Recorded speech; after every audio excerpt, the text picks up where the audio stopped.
ಮಂಗಳವಾರದ ಮುಂಜಾನೆ ಬೆಂಗಳೂರಿನ ಆಕಾಶದಲ್ಲಿ ಬೂದು ಬಣ್ಣದ ಮೋಡಗಳು ಕವಿದಿದ್ದವು. ಸದಾ ನಗು, ತಮಾಷೆ, ಕಿಟ್ಟಾಟಗಳಿಂದ ಕಂಗೊಳಿಸುತ್ತಿದ್ದ ವರ್ಧನ್ ಇಂಟರ್ನ್ಯಾಷನಲ್ನ 8ನೇ ಮಹಡಿಯ ಡಿಸೈನಿಂಗ್ ವಿಭಾಗದಲ್ಲಿ ಇಂದು ಜೀವವೇ ಇಲ್ಲದ ಸ್ಮಶಾನ ಮೌನ ಆವರಿಸಿತ್ತು. ಧೃತಿ ಎಂದಿಗಿಂತ ಅರ್ಧ ಗಂಟೆ ಮುಂಚಿತವಾಗಿಯೇ ಬಂದು ತನ್ನ ಡೆಸ್ಕ್ನಲ್ಲಿ ಕುಳಿತಿದ್ದಳು. ಕಡು ಕಪ್ಪು ಬಣ್ಣದ ಸರಳ ಕಾಟನ್ ಸೀರೆ ಧರಿಸಿದ್ದ ಅವಳ ಮುಖದಲ್ಲಿ ಯಾವುದೇ ನಗುವಿನ ಲಕ್ಷಣವಿರಲಿಲ್ಲ. ಕಣ್ಣುಗಳು ಅತ್ತು ಊದಿಕೊಂಡಿದ್ದವು, ಕೆನ್ನೆಗಳು ಬಾಡಿದ್ದವು. ಆದರೆ ಅವಳ ಕಣ್ಣಿನ ನೋಟದಲ್ಲಿ ಒಂದು ರೀತಿಯ ಕಲ್ಲಂತಹ ಕಠಿಣತೆ ಇತ್ತು. ಅವಳ ಕೈಯಲ್ಲಿದ್ದ ಪೆನ್ನು ಬ್ಲೂ ಪ್ರಿಂಟ್ ಮೇಲೆ ನಿರಂತರವಾಗಿ ಚಲಿಸುತ್ತಿತ್ತು. ಸಂತು ಬಿಸಿ ಬಿಸಿ ಚಹಾ ಮತ್ತು ಬಿಸ್ಕತ್ತು ಹಿಡಿದುಕೊಂಡು ಎಂದಿನಂತೆ ಮುಗುಳ್ನಗುತ್ತಾ ಒಳಬಂದ. Dhriti madam, good morning. ಇವತ್ತು ಸ್ಪೆಷಲ್ ಜಿಂಜರ್ ಟೀ ತಂದಿದ್ದೀನಿ. ಧೃತಿ ಮುಖವೆತ್ತಲೂ ಇಲ್ಲ. ಸಂತು, ನನಗೆ ಟೀ ಬೇಡ, ಆ ಫೈಲ್ಸ್ ತಂದು ಟೇಬಲ್ ಮೇಲಿಡು ಎಂದಳು. ಅವಳ ಧ್ವನಿ ಎಷ್ಟು ತಣ್ಣಗಿತ್ತು ಅಂದರೆ ಅದರಲ್ಲಿ ಕಿಂಚಿತ್ತು ಭಾವನೆಯೇ ಇರಲಿಲ್ಲ. ಸಂತು ಒಂದು ಕ್ಷಣ ಬೆಚ್ಚಿಬಿದ್ದ. ಆ ಧ್ವನಿಯಲ್ಲಿ ಎಂದಿನ ಆ ಪ್ರೀತಿ, ಆ ರೇಗಿಸುವ ತುಂಟತನ ಯಾವುದೂ ಇರಲಿಲ್ಲ. ಭವ್ಯ ಧೃತಿಯ ಪಕ್ಕದ ಚೇರ್ನಲ್ಲಿ ಬಂದು ಕುಳಿತು ಅವಳ ಭುಜದ ಮೇಲೆ ಕೈ ಇಟ್ಟಳು. ಧೃತಿ, ಏನಾಯಿತು ಕಣೆ? ನಿನ್ನೆ ರಾತ್ರಿ ಶೌರ್ಯ ಸರ್ ನಿಮ್ಮ ಮನೆಗೆ ಬಂದ್ರಲ್ಲ, ಮದುವೆ ಮಾತುಕತೆ ಏನಾಯಿತು? ಯಾಕೆ ಮುಖ ಇಷ್ಟೊಂದು ಬಾಡಿಸಿಕೊಂಡಿದ್ದೀಯಾ? ಧೃತಿ ಭವ್ಯಳ ಕೈಯನ್ನು ಮೆಲ್ಲಗೆ ಪಕ್ಕಕ್ಕೆ ಸರಿಸಿದಳು. ಅವಳು ಕಂಪ್ಯೂಟರ್ ಮಾನಿಟರ್ನಿಂದ ಕಣ್ಣು ತೆಗೆಯದೆ ಅತ್ಯಂತ ನಿರ್ಲಿಪ್ತವಾಗಿ ಹೇಳಿದಳು. ಭವ್ಯ, ಪ್ಲೀಸ್, ನನ್ನ ಹತ್ರ ಆಫೀಸ್ ಕೆಲಸ ಬಿಟ್ಟು ಬೇರೆ ಯಾವುದೇ ವೈಯಕ್ತಿಕ ವಿಚಾರಗಳ ಬಗ್ಗೆ ಮಾತಾಡಬೇಡಿ. ಇನ್ಮೇಲೆ ನಾನು ಕೇವಲ ಈ ಕಂಪನಿಯ ಒಬ್ಬ ಸಾಮಾನ್ಯ ಎಂಪ್ಲಾಯಿ ಅಷ್ಟೇ. ಧೃತಿ, ನಾವಿಬ್ಬರು ನಿನ್ನ ಫ್ರೆಂಡ್ಸ್ ಕಣೆ, ನಮಗೂ ಹಿಂಗೆ ಮಾತಾಡ್ತಿದ್ದೀಯಾ? ಭವ್ಯಳ ಕಣ್ಣಲ್ಲಿ ನೀರು ತುಂಬಿಕೊಂಡಿತ್ತು. ಧೃತಿ ನಿಧಾನವಾಗಿ ಎದ್ದು ನಿಂತಳು. ಅವಳ ಎದೆಯೊಳಗೆ ಲಕ್ಷಾಂತರ ಚೂರುಗಳಾಗಿ ಒಡೆದು ಹೋಗಿದ್ದ ಹೃದಯದ ನೋವಿತ್ತು. ಆದರೆ ಅದನ್ನು ಮುಖದಲ್ಲಿ ತೋರಿಸದಂತೆ ಹಲ್ಲು ಕಡಿದು ಅದುಮಿಟ್ಟುಕೊಂಡಿದ್ದಳು.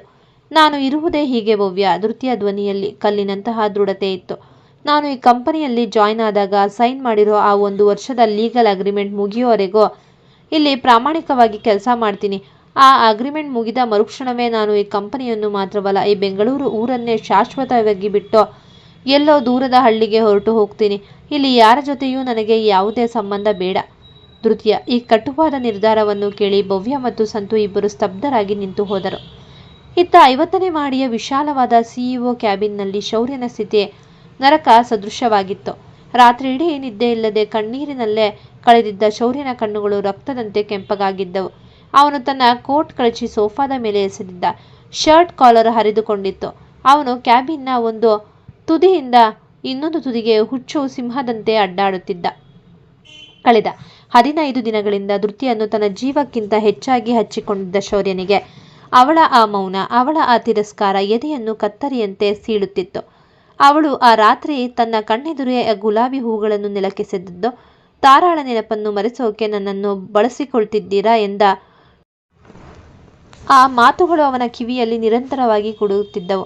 ಧೃತಿ, ಇಲ್ಲ, ನೀನು ಅಂದುಕೊಂಡಿರೋದು ಸುಳ್ಳು. ನಾನು ನಿನ್ನನ್ನು ನನ್ನ ಪ್ರಾಣವಾಗಿ ಪ್ರೀತಿಸುತ್ತಿದ್ದೀನಿ. ಶೌರ್ಯ ಗೋಡೆಗೆ ಬಲವಾಗಿ ಗುದ್ದಿದ್ದ. ಅವನ ಕೈಯಿಂದ ರಕ್ತ ಜಿನುಗಿತು. ಆದರೆ ಅವನಿಗೆ ಆ ನೋವು ಕಿಂಚಿತ್ತೂ ತಾಗಲಿಲ್ಲ. ಅವನು CCTV ಮಾನಿಟರ್ ಆನ್ ಮಾಡಿದ. ಸ್ಕ್ರೀನ್ನಲ್ಲಿ 8ನೇ ಮಹಡಿಯಲ್ಲಿ ಕಪ್ಪು ಸೀರೆಯುಟ್ಟು ಕಲ್ಲಂತೆ ಕುಳಿತು ಕೆಲಸ ಮಾಡ್ತಿದ್ದ ಧೃತಿಯ ಮುಖ ಕಾಣಿಸುತ್ತಿತ್ತು. ಶೌರ್ಯನಿಗೆ ಅವಳ ಬಳಿಗೆ ಓಡಿ ಹೋಗಿ ಅವಳ ಪಾದಗಳ ಮೇಲೆ ಬಿದ್ದು ಅವಳನ್ನು ಬಿಗಿಯಾಗಿ ಅಪ್ಪಿಕೊಂಡು, ನನ್ನನ್ನು ಬಿಟ್ಟು ಹೋಗಬೇಡ ಧೃತಿ, ನಾನು ನಿನ್ನವನು ಎಂದು ಅಳಬೇಕೆಂಬ ತೀವ್ರವಾದ ಹಂಬಲ ಉಕ್ಕಿ ಬರ್ತಿತ್ತು. ಅವನು ಲಿಫ್ಟ್ ಕಡೆಗೆ 4 ಹೆಜ್ಜೆ ಹಾಕಿದ್ದ. ಆದರೆ ತಕ್ಷಣವೇ ನಿಂತುಕೊಂಡು, ತಾನು ಹೋದರೆ ಅವಳು ಮತ್ತಷ್ಟು ನೊಂದುಕೊಳ್ತಾಳೆ, ಮತ್ತಷ್ಟು ದೂರವಾಗುತ್ತಾಳೆ ಎಂಬ ಭಯ ಅವನ ಹೆಜ್ಜೆಯನ್ನು ಕಟ್ಟಿಹಾಕಿತ್ತು. ಒಬ್ಬ ಯುವ ಉದ್ಯಮಿ, ಸಾವಿರಾರು ಕೋಟಿ ಸಾಮ್ರಾಜ್ಯದ ಅಧಿಪತಿ, ಇಂದು ಕೇವಲ ಒಬ್ಬ ಮುಗ್ಧ ಹುಡುಗಿಯ ಒಂದು ಪ್ರೀತಿಯ ನೋಟಕ್ಕಾಗಿ, ಅವಳ ಒಂದು ಮಾತಿನ ಕರೆಗಾಗಿ ಭಿಕ್ಷುಕನಂತೆ ನರಳುತ್ತಿದ್ದ. ತನ್ನ ಕ್ಯಾಬಿನ್ನಲ್ಲಿ ಕುಳಿತು ತಲೆ ಹಿಡಿದುಕೊಂಡಿದ್ದ ಶೌರ್ಯನ ಮೆದುಳಿನಲ್ಲಿ ಇದ್ದಕ್ಕಿದ್ದಂತೆ ಸಿಡಿಲು ಬಡಿದಂಥ ಆಲೋಚನೆಯೊಂದು ಹೊಳೆಯಿತು. ತಾರಾ, ಆ ಹೆಸರು, ಆ ಕರಾಳ ಗತಕಾಲದ ಘಟನೆ, ಲಂಡನ್ನಲ್ಲಿ ನಡೆದ ಆ ದುರಂತ, ಆ ತಾರಾಳ ವಿಷಯ ಜಗತ್ತಿನಲ್ಲಿ ಕೇವಲ ಇಬ್ಬರಿಗೆ ಮಾತ್ರ ಗೊತ್ತು. ಒಬ್ಬ ರೋಹನ್, ಇನ್ನೊಬ್ಬ ಆಲೋಕ್. ಮೂರನೆಯ ಯಾವ ವ್ಯಕ್ತಿಗೂ ಕಡೆಗೆ ತನ್ನ ಸ್ವಂತ ತಾಯಿ ಮಾಧವಿಗಾಗಲಿ ಅಜ್ಜಿ ಇಂದಿರಾದೇವಿಗಾಗಲಿ ಆ ಕರಾಳ ಇತಿಹಾಸದ ಪೂರ್ಣ ವಿವರಗಳು ತಿಳಿದಿರಲಿಲ್ಲ. ಹೀಗಿರುವಾಗ ಬಸವನಗುಡಿಯಲ್ಲಿದ್ದ ಧೃತಿಗೆ ತಾರಾ ಎಂಬ ಹೆಸರು ಮತ್ತು ಶೌರ್ಯ ನಿನ್ನಲ್ಲೂ ಅವಳನ್ನೇ ನೋಡ್ತಿದ್ದಾನೆ ಎಂಬ ವಿಷಪೂರಿತ ಮಾತು ಹೇಗೆ ತಲುಪಲು ಸಾಧ್ಯ? ಶೌರ್ಯನ ಕಣ್ಣುಗಳು ಕ್ಷಣಾರ್ಧದಲ್ಲಿ ಕೆಂಡದ ರಾಶಿಯಾದವು. ಆಲೋಕ್ ಅವನೇ ಹೇಳಿರಬೇಕು. ಧೃತಿ ನನ್ನ ಬಗ್ಗೆ ವಿಚಾರಿಸಿದಾಗ ನನ್ನ ಗತಕಾಲದ ಅರ್ಧ ಸತ್ಯವನ್ನು ತಿರುಚಿ ಧೃತಿಯ ಮನಸ್ಸಿನಲ್ಲಿ ನನ್ನ ವಿರುದ್ಧ ಈ ವಿಷ ತುಂಬಿದ್ದು ಅದೇ ಆಲೋಕ್. ಶೌರ್ಯನ ಎದೆಯೊಳಗೆ ದ್ರೋಹದ ನೋವು ಮತ್ತು ರುದ್ರಾವತಾರದ ಕೋಪ ಒಟ್ಟಿಗೆ ಸ್ಫೋಟಿಸಿತ್ತು. ಅವನು ಟೇಬಲ್ ಮೇಲಿದ್ದ ಕಾರ್ ಕೀ ಎತ್ತಿಕೊಂಡು ಬಿರುಗಾಳಿಯಂತೆ ಲಿಫ್ಟ್ ಕಡೆಗೆ ಧಾವಿಸಿದ್ದ. ಎಂಜಿ ರಸ್ತೆಯಲ್ಲಿದ್ದ ಆಲೋಕ್ನ ಸ್ವಂತ ಆರ್ಕಿಟೆಕ್ಚರ್ ಕಂಪನಿಯ ಎಂಡಿ ಕ್ಯಾಬಿನ್ ಬಾಗಿಲು ಧಮ್ ಎಂದು ದಡಾರನೆ ಒಳಕ್ಕೆ ತಳ್ಳಲ್ಪಟ್ಟಿತ್ತು. ಒಳಗೆ ಫೈಲ್ ನೋಡ್ತಿದ್ದ ಆಲೋಕ್ ಬೆಚ್ಚಿ ಬಿದ್ದು ತಲೆ ಎತ್ತಿದ್ದ. ಎದುರಿಗೆ ನಿಂತಿದ್ದ ಶೌರ್ಯನ ಕಣ್ಣುಗಳಲ್ಲಿ ದಗದಗನೆ ಉರಿಯುತ್ತಿದ್ದ ಆ ರೌದ್ರತೆಯನ್ನು ಕಂಡು ಆಲೋಕ್ನ ಗಂಟಲು ಒಣಗಿ ಹೋಯಿತು. ಶೌರ್ಯ ಮಿಂಚಿನ ವೇಗದಲ್ಲಿ ನಡೆದು ಬಂದು ಆಲೋಕ್ನ ಶರ್ಟ್ ಕಾಲರ್ ಅನ್ನು ತನ್ನ 2 ಮುಷ್ಟಿಗಳಲ್ಲಿ ಗಟ್ಟಿಯಾಗಿ ಹಿಡಿದು ಅವನನ್ನು ಕುರ್ಚಿಯಿಂದ ಮೇಲಕ್ಕೆತ್ತಿದ್ದ. ಟೇಬಲ್ ಮೇಲಿದ್ದ ಗ್ಲಾಸ್ಗಳು ನೆಲಕ್ಕೆ ಬಿದ್ದು ಪುಡಿಯಾದವು. ಶೌರ್ಯ, ಬಿಡು, ಏನಿದು ಹುಚ್ಚತನ? ಆಲೋಕ್ ಉಸಿರುಗಟ್ಟುತ್ತಾ ಕಿರಿಚಿದ್ದ. ಹುಚ್ಚುತನ ನಂದಲ್ಲ ಆಲೋಕ್, ನಿಂದು. ಶೌರ್ಯನ ಧ್ವನಿ ಇಡೀ ಬಿಲ್ಡಿಂಗ್ ನಡುಗುವಂತೆ ಗುಡುಗಿತ್ತು. ಧೃತಿಯ ಮುಂದೆ ತಾರಾಳ ಹೆಸರನ್ನು ಎಳೆದು ತಂದು ನನ್ನ ಪ್ರೀತಿಯ ಎದೆಯೊಳಗೆ ಆ ವಿಷದ ಬೀಜ ಬಿತ್ತಿದ್ದು ನೀನೇ ತಾನೇ, ಹೇಳು.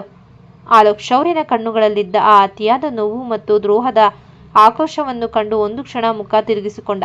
ಹೌದು, ನಾನೇ ಹೇಳಿದೆ ಶೌರ್ಯ.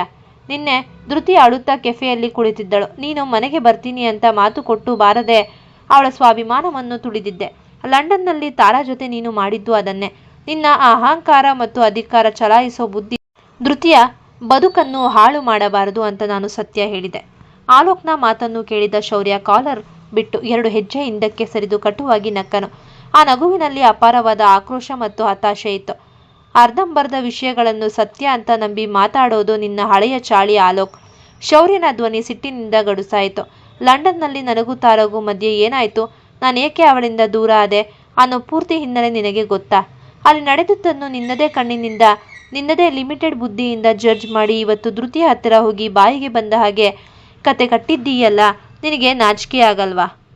ಆಲೋಕ್ ಗಂಭೀರವಾಗಿ ಎದ್ದು ನಿಂತು, ನಾನು ಕಣ್ಣಾರೆ ನೋಡಿದ್ದನ್ನೇ ಹೇಳಿದ್ದು ಶೌರ್ಯ. ಅಂದು ತಾರಾ ನಿನ್ನ ಅಹಂಕಾರ ತಾಳಲಾರದೆ ಕಣ್ಣೀರು ಹಾಕಿ ಹೋದಳು. ಇವತ್ತು ಧೃತಿ ಕಣ್ಣಲ್ಲೂ ಅದೇ ಕಣ್ಣೀರು ಇತ್ತು. ನಾನು ಹೇಳಿದ್ದರಲ್ಲಿ ತಪ್ಪೇನಿದೆ ಎಂದ. ಶೌರ್ಯ ಅವನ ಎದುರು ಬಂದು ನಿಂತು ಬೆರಳು ತೋರಿಸಿ ಹಲ್ಲು ಕಡಿದ. ತಪ್ಪೇನಿದೆ ಅಂದ್ರೆ? ಧೃತಿಗೂ ತಾರಾಗೂ ಹೋಲಿಕೆ ಮಾಡಿದ್ದೆ ನಿನ್ನ ಮೊದಲ ತಪ್ಪು. ತಾರಾ ಯಾರು, ಧೃತಿ ಯಾರು ಅನ್ನೋ ವ್ಯತ್ಯಾಸ ನಿನಗೆ ಅರ್ಥವಾಗಿಲ್ವಾ? ನನ್ನ ಪಾಸ್ಟ್ನಲ್ಲಿ ಏನೋ ಒಂದು ಕಹಿ ಇತ್ತು ಅನ್ನೋ ಕಾರಣಕ್ಕೆ ಧೃತಿ ಮೇಲೆ ನನಗಿರೋ ಪ್ರೀತಿಯನ್ನು ಬದಲಿದಾಳ ಅಂತ ಅವಳ ತಲೆಗೆ ತುಂಬೋ ಹಕ್ಕು ನಿನಗೆ ಯಾರು ಕೊಟ್ಟಿದ್ದು? ಶೌರ್ಯ ಆಲೋಕ್ನ ಕಣ್ಣುಗಳನ್ನೇ ದಿಟ್ಟಿಸಿ ನೋವಿನಿಂದ ಮುಂದುವರಿಸಿದ್ದ. ಬಾಲ್ಯದಿಂದಲೂ ನನ್ನ ಜೊತೆಗಿದ್ದು ಇಷ್ಟೇನ ನೀನು ನನ್ನನ್ನು ಅರ್ಥ ಮಾಡಿಕೊಂಡಿದ್ದು? ನನ್ನ ಪಾಸ್ಟ್ಗಳ ಕರಾಳ ಮುಖದ ಬಗ್ಗೆ ನಿನಗೆ ಕೇವಲ ಒಂದು ಭಾಗ ಮಾತ್ರ ಗೊತ್ತು. ಆ ನೋವಿನ ಅಸಲಿ ಕಾರಣ ನಿನಗೆ ಗೊತ್ತೇ ಇಲ್ಲ.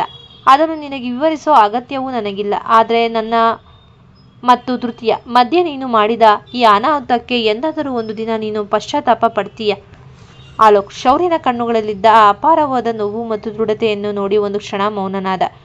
ಶೌರ್ಯ ತನ್ನ ಕೋಟ್ ಸರಿಪಡಿಸಿಕೊಂಡು, ಧೃತಿ ನನ್ನನ್ನು ದ್ವೇಷಿಸ್ಬೋದು, ನನ್ನ ಮುಖ ನೋಡದೇ ಇರ್ಬೋದು, ಆದರೆ ನನ್ನ ಪ್ರೀತಿ ಏನು ಅನ್ನೋದನ್ನು ನಾನೇ ಅವಳಿಗೆ ಪ್ರೂವ್ ಮಾಡ್ತೀನಿ. ನಿನ್ನ ಈ ಅರ್ಧ ಸತ್ಯದ ಕತೆ ನಮ್ಮಿಬ್ಬರನ್ನು ಶಾಶ್ವತವಾಗಿ ದೂರ ಮಾಡೋಕೆ ಸಾಧ್ಯವಿಲ್ಲ ಎಂದು ಗರ್ಜಿಸಿ ಅಲ್ಲಿಂದ ಹೊರಟು ಹೋದ. ಆಲೋಕ್ನ ಆಫೀಸ್ನಿಂದ ವಾಪಸ್ ಬಂದ ಶೌರ್ಯನ ಮನಸ್ಸಿನಲ್ಲಿ ಜ್ವಾಲಾಮುಖಿ ಹೊತ್ತಿ ಉರಿಯುತ್ತಿದ್ದರು. ಹೊರಗೆ ಮಾತ್ರ ತನ್ನ ಆಕ್ರೋಶವನ್ನು ಬಿಟ್ಟುಕೊಡದೆ ಹಲ್ಲು ಕಡಿದು ಸಹಿಸಿಕೊಂಡಿದ್ದ. ಅವನಿಗೆ ಚೆನ್ನಾಗಿ ತಿಳಿದಿತ್ತು, ಧೃತಿಯ ಸ್ವಾಭಿಮಾನಕ್ಕೆ ಬಿದ್ದ ಗಾಯವನ್ನು ಕೇವಲ ಮಾತುಗಳಿಂದ ಗುಣಪಡಿಸಲು ಸಾಧ್ಯವಿಲ್ಲ. ಅದಕ್ಕೆ ತನ್ನ ನಡತೆ ಮತ್ತು ಸಮಯವೇ ಉತ್ತರ ಕೊಡಬೇಕು. ಮಧ್ಯಾಹ್ನ 2 ಗಂಟೆಯ ಸಮಯ. 8ನೇ ಮಹಡಿಯಲ್ಲಿ ಧೃತಿ ಹೊಸ ಕಮರ್ಷಿಯಲ್ ಕಾಂಪ್ಲೆಕ್ಸ್ನ ಎಲಿವೇಶನ್ ಪ್ಲಾನ್ ರೆಡಿ ಮಾಡ್ತಿದ್ಲು. ಅವಳ ಮುಖದಲ್ಲಿ ಗಾಂಭೀರ್ಯತೆವಿತ್ತು. ಲಿಫ್ಟ್ ಬಾಗಿಲು ತೆರೆದು ಶೌರ್ಯ ಒಳಬಂದ. ಎಂದಿನಂತೆ ಸಿಇಒ ಗತ್ತಿನಲ್ಲಿ ಹೆಜ್ಜೆ ಹಾಕಿದರೋ ಅವನ ಕಣ್ಣುಗಳು ನೇರವಾಗಿ ಧೃತಿಯ ಮೇಲೆಯೇ ನೆಟ್ಟಿದ್ದವು. ಧೃತಿ ತಲೆ ಎತ್ತದೆ ಫೈಲ್ನಲ್ಲಿ ಗುರುತು ಹಾಕುವುದರಲ್ಲೇ ಮುಳುಗಿದ್ದಳು. ಶೌರ್ಯ ಅವಳ ಡೆಸ್ಕ್ ಹತ್ತಿರ ನಿಂತ. ಮಿಸ್ ಧೃತಿ. ಶೌರ್ಯನ ಧ್ವನಿ ಸೌಮ್ಯವಾಗಿದ್ದರೂ ಗಂಭೀರವಾಗಿತ್ತು. ಧೃತಿ ನಿಧಾನವಾಗಿ ಎದ್ದು ನಿಂತಳು. ಆದರೆ ಅವನ ಕಣ್ಣುಗಳನ್ನು ನೋಡದೆ, ಹೇಳಿ ಸರ್ ಎಂದಳು ಸಂಪೂರ್ಣ ಪ್ರೊಫೆಷನಲ್ ಧ್ವನಿಯಲ್ಲಿ. ನಾಳೆ ಬೆಳಗ್ಗೆ 10 ಗಂಟೆಗೆ ಕನಕಪುರ ರೋಡ್ನ ಹೊಸ ಮಾಲ್ ಸೈಟ್ಗೆ ಇನ್ಸ್ಪೆಕ್ಷನ್ ಇದೆ. ಚೀಫ್ ಆರ್ಕಿಟೆಕ್ಟ್ ಆಗಿ ನೀವು ಸೈಟ್ನಲ್ಲಿ ಇರಬೇಕು. ಬ್ಲೂ ಪ್ರಿಂಟ್ ಮತ್ತು ಸಾಯಿಲ್ ಟೆಸ್ಟಿಂಗ್ ರಿಪೋರ್ಟ್ಸ್ ರೆಡಿ ಇರಲಿ ಎಂದ ಶೌರ್ಯ. ಸರಿ ಸರ್. ಸಂತು ಮತ್ತು ಭವ್ಯ ಜೊತೆ ನಾನು ಸೈಟ್ಗೆ ಬರ್ತೀನಿ, ಧೃತಿ ತಣ್ಣಗೆ ಉತ್ತರಿಸಿದಳು. ಶೌರ್ಯ ಅವಳ ಮುಖವನ್ನೇ ಕ್ಷಣಕಾಲ ದಿಟ್ಟಿಸಿದ್ದ. ನನ್ನ ಜೊತೆ ಬರಲು ಇಷ್ಟವಿಲ್ಲದೆ ಸಂತು ಭವ್ಯರ ಹೆಸರನ್ನು ಎಳೆದು ತರುತ್ತಿದ್ದಾಳೆ ಎಂಬುದು ಅವನಿಗೆ ಸ್ಪಷ್ಟವಾಗಿ ಅರ್ಥವಾಯಿತು. ಅವನ ಎದೆಯೊಳಗೆ ಸಣ್ಣದೊಂದು ನೋವಿನ ಕಸರತ್ತು ನಡೆಯಿತಾದರೂ ಓಕೆ, ಟೈಮ್ಗೆ ಇರಿ. ಎಂದು ಹೇಳಿ ತನ್ನ ಕ್ಯಾಬಿನ್ನತ್ತ ಹೆಜ್ಜೆ ಹಾಕಿದ್ದ. ಮಾರನೇ ದಿನ ಬೆಳಗ್ಗೆ ಕನಕ್ಪುರ ರಸ್ತೆಯ ಬೃಹತ್ ನಿರ್ಮಾಣ ಹಂತದ ಸೈಟ್ನಲ್ಲಿ ಧೂಳು ಮತ್ತು ಯಂತ್ರಗಳ ಶಬ್ದ ಮುಗಿಲು ಮುಟ್ಟಿತ್ತು. ಧೃತಿ, ಸಂತು ಮತ್ತು ಭವ್ಯ ಕಾರಿನಲ್ಲಿ ಬಂದು ಇಳಿದರು. ಸ್ವಲ್ಪ ಸಮಯದಲ್ಲೇ ಶೌರ್ಯನ ರೇಂಜ್ ರೋವರ್ ಕೂಡ ಸೈಟ್ಗೆ ಬಂದಿತ್ತು. ಬಿಳಿ ಹೆಲ್ಮೆಟ್ ಧರಿಸಿ ಬ್ಲೂ ಶರ್ಟ್ ಮತ್ತು ಜೀನ್ಸ್ನಲ್ಲಿ ಶೌರ್ಯ ಸೈಟ್ಗೆ ಕಾಲಿಟ್ಟ. ಸೈಟ್ನ ಇಂಜಿನಿಯರ್ ಮುಖದಲ್ಲಿ ಆತಂಕವಿತ್ತು. ಅವನು ಓಡಿ ಬಂದು ಶೌರ್ಯನಿಗೆ ನಮಸ್ಕರಿಸಿದ. ಸರ್, ಇಲ್ಲಿ ಸಣ್ಣ ಪ್ರಾಬ್ಲಮ್ ಆಗಿದೆ. ಏನಾಯ್ತು ಮಹೇಶ್? ಶೌರ್ಯ ಉಬ್ಬೇರಿಸಿದ್ದ. ಸರ್, ನಿನ್ನೆ ರಾತ್ರಿ ಧನಂಜಯ್ ರೆಡ್ಡಿ ಕಡೆಯವರು ನಮ್ಮ ಸೈಟ್ನ ಸಿಮೆಂಟ್ ಮತ್ತು ಸ್ಟೀಲ್ ಸಪ್ಲೈ ಲಾರಿಗಳನ್ನು ಬ್ಲಾಕ್ ಮಾಡಿದ್ದಾರೆ. ಇಲ್ಲಿನ ಲೋಕಲ್ ಲೇಬರ್ ಯೂನಿಯನ್ಗೆ ದುಡ್ಡು ಕೊಟ್ಟು ಸ್ಟ್ರೈಕ್ ಮಾಡಿಸ್ತಿದ್ದಾರೆ. ಕೆಲಸ ನಿಂತು ಹೋದರೆ ನಮಗೆ ದಿನಕ್ಕೆ ಲಕ್ಷಾಂತರ ರೂಪಾಯಿ ನಷ್ಟ ಆಗುತ್ತೆ ಎಂದ ಇಂಜಿನಿಯರ್. ಅಷ್ಟರಲ್ಲೇ ಸುಮಾರು 20-30 ಮಂದಿ ಗೂಂಡಾ ಲೇಬರ್ಗಳು ಕೈಯಲ್ಲಿ ಕೋಲುಗಳನ್ನು ಹಿಡಿದು ಸೈಟ್ ಗೇಟ್ ಬಳಿ ಬಂದು ಘೋಷಣೆ ಕೂಗಲು ಶುರು ಮಾಡಿದರು. ಭವ್ಯ ಮತ್ತು ಸಂತು ಗಾಬರಿಯಿಂದ ಹಿಂದೆ ಸರಿದರು. ಧೃತಿ ಮುಖ ಗಂಭೀರ ಮಾಡಿಕೊಂಡು ಮುಂದೆ ಹೆಜ್ಜೆ ಹಾಕಲು ಹೋದಳು. ನಮ್ಮ ಡಿಸೈನ್ ಪ್ರಕಾರ ಇವತ್ತು ಫೌಂಡೇಶನ್ ಪಿಲ್ಲರ್ಸ್ ಹಾಕಲೇಬೇಕು. ಹೀಗೆ ಗಲಾಟೆ ಮಾಡಿದರೆ ಪ್ರಾಜೆಕ್ಟ್ ಡಿಲೇ ಆಗುತ್ತೆ.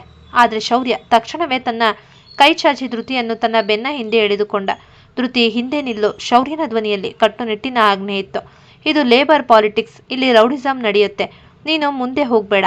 ಧೃತಿ ಅವನ ಕೈಯನ್ನು ಪಕ್ಕಕ್ಕೆ ಸರಿಸಲು ಯತ್ನಿಸಿದಳು. ನಾನು ಈ ಪ್ರಾಜೆಕ್ಟ್ನ ಹೆಡ್ ಸರ್. ನನಗೂ ಜವಾಬ್ದಾರಿ ಇದೆ. ನಾನು ಇರೋವರೆಗೂ ನಿನ್ನ ಮೇಲೆ ಒಂದು ಸಣ್ಣ ಧೂಳಿನ ಕಣವು ಬೀಳೋಕೆ ಬಿಡಲ್ಲ. ಶೌರ್ಯ ಅವಳ ಕಣ್ಣುಗಳಲ್ಲಿ ಕಣ್ಣಿಟ್ಟು ಹೇಳಿದ್ದ. ಆ ಕಣ್ಣುಗಳಲ್ಲಿದ್ದ ತೀವ್ರವಾದ ರಕ್ಷಣಾ ಕವಚ ಮತ್ತು ಅಧಿಕಾರಿಯುತ ಕಾಳಜಿಯನ್ನು ಕಂಡು ಧೃತಿ ಒಂದು ಕ್ಷಣ ನಿಂತು ಹೋದಳು.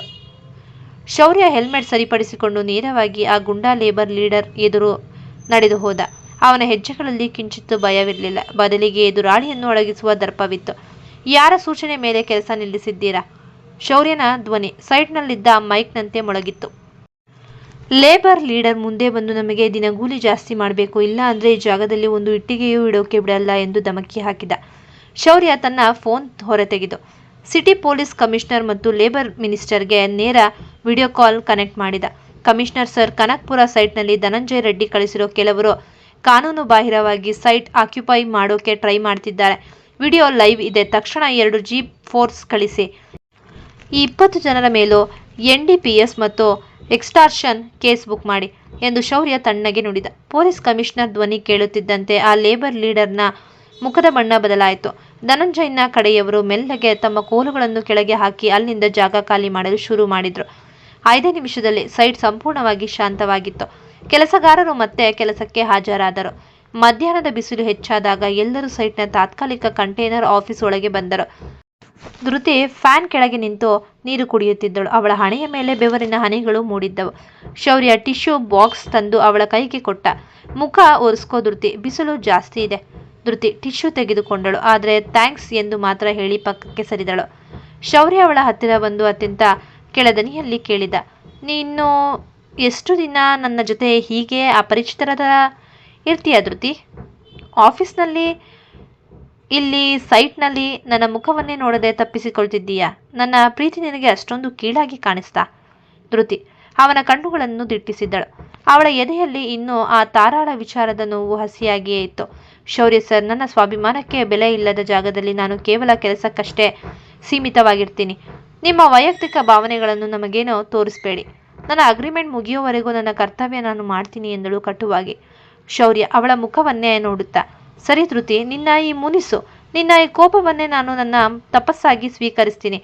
ನಿನ್ನ ಮನಸ್ಸಿನಲ್ಲಿರೋ ಆ ಸುಳ್ಳಿನ ಕತ್ತಲೆ ಕರಗೋವರೆಗೂ ನಾನು ಕಾಯ್ತೀನಿ ಎಂದು ನುಡಿದು ಹೊರ ನಡೆದ. ಅವನ ಹೋದ ದಾರಿಯನ್ನೇ ನೋಡುತ್ತಿದ್ದ ಧೃತಿಯ ಕಣ್ಣಂಚಿನಲ್ಲಿ ಒಂದು ಹನಿ ನೀರು ಮಿನುಗಿತು.